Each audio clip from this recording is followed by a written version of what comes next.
from Jack Windsor at WMFD in Mansfield. Hey, Jack.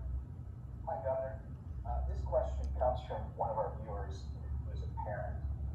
It says, quote, the CDC said kids are not getting seriously sick from coronavirus, not passing it to teachers. The White House medical advisor said the same and went on to say kids should not be wearing masks or distancing.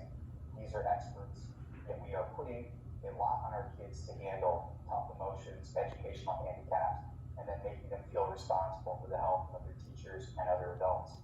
The state site says cases and hospitalizations peaked about 10 days before the state mask mandate. As a parent, I worry about the health risks of those masks, bacterial and viral infections, but also the emotional consequences.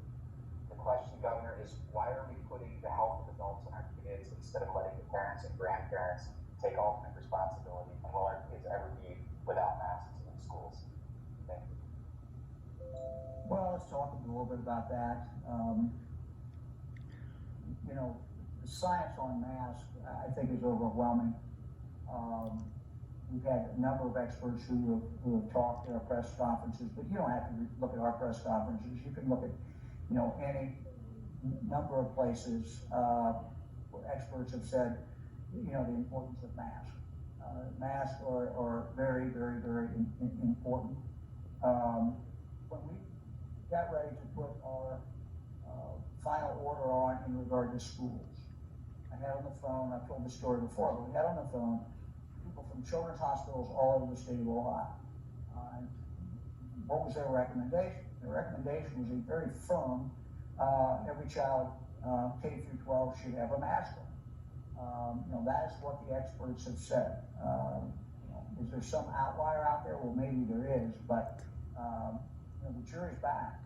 There's a verdict, and the verdict is that masks work, and the masks should be used. We do know that some kids can get very sick, but we know that the fatality rate among 20 and younger is certainly very, very, very low. But that's not the fear. The fear is, A, they get sick, and they have some long-term damage. I told you what the numbers that were given to me at Ohio State several weeks ago in regard to their athletes, that 13% of the athletes who tested positive had some heart problem.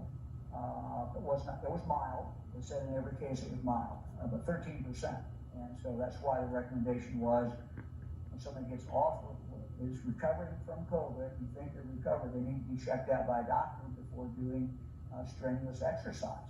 Again, we're listening to what the medical doctors are telling us to do. Finally, we know that children spread.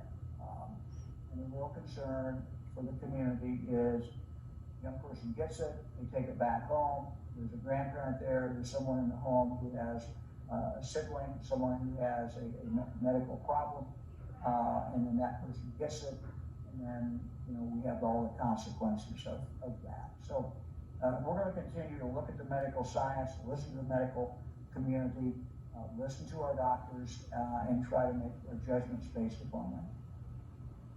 Next question is